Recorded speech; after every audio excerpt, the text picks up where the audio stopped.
Hi Illuminaries, welcome back to Radiant Minds, where we shine a light on the messy, manipulative, and magnetic sides of modern love. I'm David De La Fuente, LPC in training, sexologist, and your favorite relationship realist with just enough sass to keep the truth from seeming too bad. Today we conclude our series on emotional blackmail and gendered power plays by turning inward toward what happens when we don't speak, can't speak, or choose silence as survival. This episode is all about the freeze response, emotional shutdown, and how silence, especially in trauma-informed relationships, is misunderstood.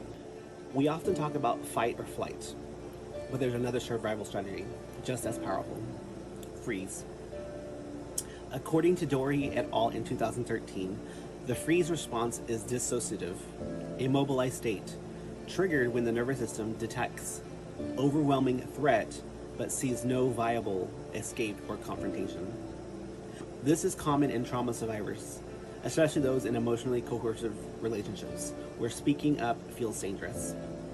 In these moments, the body says, if I go still, I'll stay safe. This is not passivity. It's a biological wired protection strategy. When we think of emotional abuse, we often picture yelling, threats, or guilt trips. But silence is also a weapon, both used against others and turned inwards.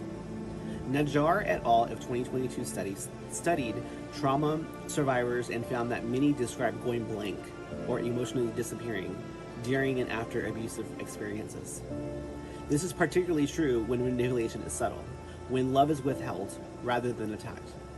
In emotionally dependent dynamics, like those described in Araújo de Silva's 2024 study, silence often functions as power or punishment.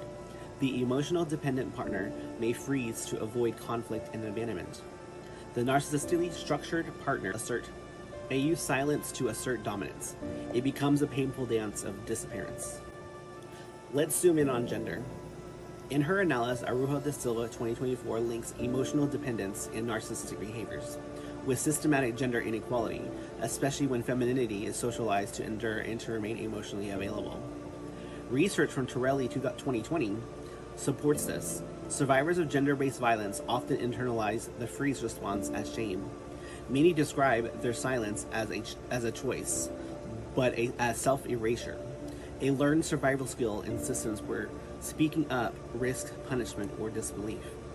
As Lang and Young in 2019 put it, historical silencing of gender trauma is wearing thin, but still shapes who speaks and who freezes.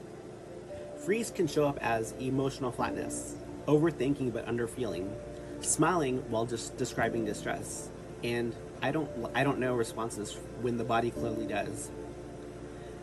And that's the paradox. People in a freeze state often appear calm on the outside, but are locked in an internal chaos.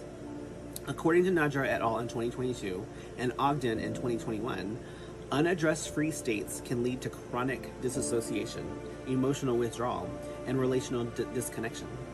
Especially when unrecognized, this can recreate trauma within new partnerships or even with therapy itself. So how do we move forward? First, stop shaming silence. What looks like withdrawal may be a nervous system doing its best to stay safe. Second, practice co-regulation. Offer consistent, predictable emotional presence. Use grounding tools like breathing or sensor anchors. And lastly, validate non-verbal responses without forcing verbalization. In relationships, especially when one partner has a freeze response, we must learn to hold space for quiet without interpreting it as distance or defiance. This is how we unfreeze. So here's your reflection for the week. When did silence keep you safe? And when did it keep you stuck? Freeze isn't failure, it's wisdom. It says, I survived. But healing asks, can I come back into my body and into connection when I'm finally safe? Thank you for joining me on Radiant Minds. This marks the end of our series on emotional blackmail and gender power. But the conversation continues in future episodes as we shift to healing frameworks of intimacy, embodiment, and communication. Until next time, stay grounded, stay whole, and never apologize for protecting your peace.